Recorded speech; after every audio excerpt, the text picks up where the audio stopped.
पैसे न देने पर शोहर ने बीवी पर पेट्रोल छिड़ककर उसको आग लगा दी। ये नशा भी करता है। 30% बॉडी जल चुकी थी। हमने ह्यूमन इंटेलिजेंस के जरिए इसको विदिन 4-6 आवर्स इसको अरेस्ट कर लिया। बताइएगा कि ये सारा वाकया कैसे हुआ और आपको इसकी रिपोर्ट कब हुई? बिस्मिल्लाहिर्रहमानिर्रहीम। बेसिकली ये वाकया होता है 21/6/24 को रात 12:05 पे, लेकिन हमें जो रिपोर्ट हो रहा है वो नेक्स्ट डे जब इसका वालिद भावलपुर से यहाँ पे आता है और उसको अपनी बेटी की इस हालत का पता चलता है, फिर वो 15 के थ्रू हमें पता चलता है इसका। जब हम इस पे फिर बड़ा प्रॉम्प्ट एक्शन लेते हैं। इमीडिएटली हमने क्राइम सीन विजिट किया, अपनी जो हमारी टीमें हैं उनको क्राइम सीन पे बुलवाया, हमने अपनी CRO वैन को बुलवाया और हमने दीगर यूनिट्स को, ताकि हम हर तरह के एविडेंस इसमें कलेक्ट कर सकें। फिर हमने फौरी तौर पे इसका जो मेडिकल है उसके लिए इनिशिएट किया और इसको डॉक्टर जारी किया। इसकी हमने इमीडिएटली उससे एप्लीकेशन लेके FIR हमने रजिस्टर की। देन फिर हमारा ये फोकस था कि इस मुल्ज़िम को, क्योंकि this was very unfortunate incident और ये बड़ा हॉरिबल था, सोसाइटी के लिए बहुत बुरा मैसेज होता है, तो इसलिए हमने फौरी तौर पे अपनी टीमें तश्कील दी, मुल्ज़िम का पीछा किया। हमने ह्यूमन इंटेलिजेंस के जरिए इसको अल्हम्दुलिल्लाह विदिन 4-6 आवर्स इसको अरेस्ट कर लिया और अब ये हमारे पास अरेस्ट है, रिमांड पे है और इंशाल्लाह इसको हम अकॉर्डिंगली प्रोसिक्यूट करेंगे ताकि इस मुल्ज़िम को हम सज़ा दिलवा सकें। सर, इस मुल्ज़िम का पहले भी कोई क्रिमिनल रिकॉर्ड है? पहले भी कोई केस इस पे रिपोर्ट हुआ है और वो क्या हुआ था और कब हुआ था? हाँ जी, पहले ये बिल्कुल रिपोर्ट हुआ है। ये अपनी बीवी से इसने जिना किया था, तो इस पे जिना का पर्चा दर्ज हुआ था। फिर ये 1 साल जेल में रहा। तो फिर चूंकि रिलेटिव्स थे, इसकी अपनी जो बड़ी बहन है उसकी ऑलरेडी इसके भाई से शादी हुई है, यानी ये दोनों बहनें दोनों भाइयों के घर में है। तो फिर वो रिश्तेदारों ने मिलकर सुलह करवा दी, फिर इस शर्त पे कि इसकी शादी उसके साथ होगी।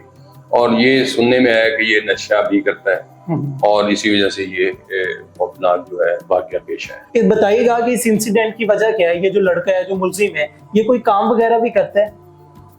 जी बिल्कुल, मजदूरी करता है, यही बताया गया, लेकिन अभी ये चीजें कोई फाइनली मैं नहीं कह सकता क्योंकि अंडर इन्वेस्टिगेशन है। आई एश्योर यू कि हम इंशाल्लाह इसमें मेरिट्स को यकीनी बनाएंगे, हर तरह की एविडेंस कलेक्ट करेंगे, केस को प्रॉपर प्रोसिक्यूट करेंगे और अकॉर्डिंग टू रूल्स लॉ इसको लेकर चलेंगे। जैसे कि आपने बताया कि पहले उन लोगों ने जो केस था वो रिपोर्ट नहीं किया, कि उसकी जो सिस्टर थी वो उसे लेकर हॉस्पिटल चली गई, फिर उनके वालिद आते हैं तो वो केस रिपोर्ट करवाते हैं। इसकी क्या वजह देखते हैं आप?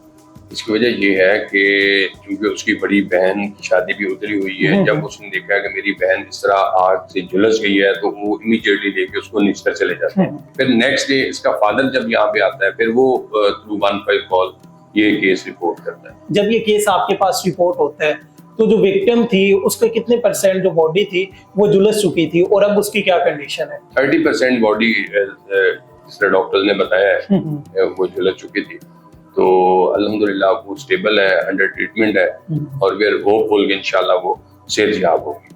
सर, फॉर लर्निंग पर्पस और पॉजिटिव मैसेज के लिए लोगों को क्या कहेंगे कि इस तरह के जो वाकयात है वो किस वजह से पेश आते हैं और इन्हें किस तरह कम कर सकते हैं? देखिए, ये बेसिकली तो आप कह लें कि जहालत है। ये दूसरी वजह इसमें नशा है और नशा इतना बुरा एक फैक्टर है हमारी सोसाइटी में कि वो इंसान के ज़हन को मौफ करता है और फिर वो सोचने समझने की सलाहियत जब आ रही है तो फिर ये वाक़यात है। दूसरी बात, ये एक वजह इसकी गुर्बत भी है। अब आप इन्हीं का देख लें कि 2 कमरों का घर है, ऊपर नीचे 2 भाई रह रहे हैं जो मैरिड हैं और 2 अनमैरिड भाई भी साथ रह रहे हैं, पेरेंट्स साथ रह रहे हैं। इतनी छोटी जगह पे इतने लोगों का रहना ये भी एक प्रॉब्लम है मेरे हिसाब से। अच्छा सर, जैसे आपने बताया कि एक ही घर में ये 2 भाई रह रहे हैं और वहीं पे छोटा सा घर है, तो जब ये केस होता है, वाकया होता है, तो जो दूसरा भाई था और इसकी भाभी थी, उनका क्या कहना है कि वो वहां पे मौजूद थे? उन्हें कब खबर हुई है? जी बिल्कुल, वो बता रहे हैं कि हम ऊपर मौजूद थे, ये नीचे वाले पोर्शन में रहते हैं, वो ऊपर रहते हैं। जब उन्होंने चीखो पुकार सुनी है तो फिर वो नीचे आए हैं और उन्होंने कोशिश करके फिर इसकी आग भी बुझाई।